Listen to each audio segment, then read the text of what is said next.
Hello la famille, ça continue toujours sur votre formation Apprendre Photoshop en 5 étapes. En tout cas pour aujourd'hui, nous allons parler des tracés.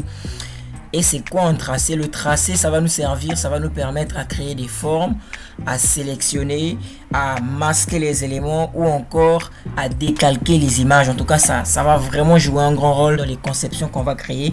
Le tracé est vraiment très utile. Donc, comment on trouve les tracés? Nous allons premièrement d'abord aller dans Forme, ok. Ici en haut, on rentre dans Tracé. Donc, lorsqu'on rentre dans Tracé, vous pouvez voir...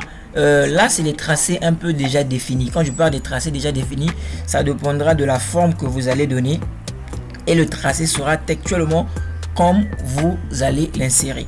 On a parlé des outils connexes. Là dans les outils connexes, on sait qu'il y a le carré, cercle, par rapport à l'outil forme, carré, cercle, triangle et bien d'autres outils que vous pouvez encore personnaliser.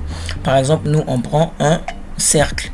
Donc quand j'insère le cercle ici, vous voyez, à la place du fond rempli, lui directement, il nous insère un tracé parce qu'on l'a défini ici. Vous voyez, le tracé, c'est simplement cette ligne-là, la ligne bleue là, que vous voyez, qui va vraiment nous servir à, comme vous pouvez le constater ici, à sélectionner, à masquer ou encore à créer des formes.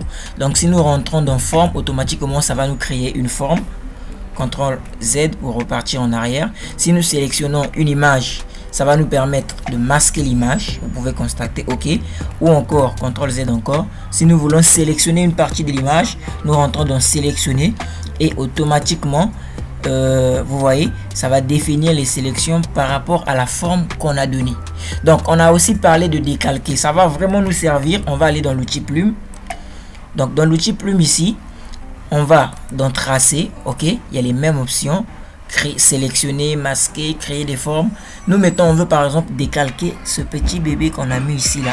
Donc avec les tracés, ça va vraiment nous servir à décalquer, à même faire en sorte que ce dessin que nous voyons là puisse devenir en 2D. On puisse le faire en dessin simple, en flat design. Donc on va essayer de reproduire ça, vous allez voir. Donc par exemple, je définis ici, ok, on commence à décalquer. On a vu l'utilisation de l'outil plume. Donc si par exemple vous ne maîtrisez pas encore comment utiliser l'outil plume, vous pouvez suivre des cours précédents. Donc vous voyez là, je définis un tracé et qu'est-ce qu'on va faire là? On va simplement créer un nouveau dossier et automatiquement aller dans Contour, Tracé. Je définis soit le pinceau, le crayon. Moi je prendrai le pinceau et quand on appuie OK, automatiquement vous allez voir, il a décalqué mon dessin. Il a décalqué mon dessin. Au fur et à mesure qu'on va le faire, vous allez voir ce que ça va donner. On va essayer de décalquer partie par partie de notre élément. Donc on va ensuite créer un nouveau calque. On va décalquer le reste des éléments, vous allez voir.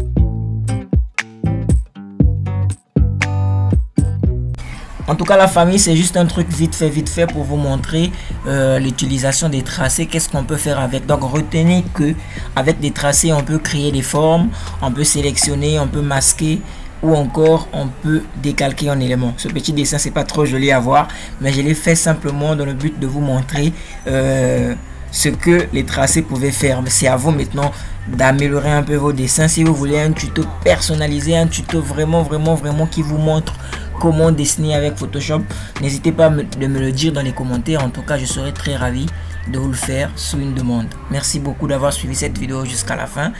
J'espère que le tuto vous a plu. En tout cas, n'oubliez pas de toujours aimer, partager, surtout d'activer la cloche de notification. Moi, ça m'aide énormément. À très bientôt.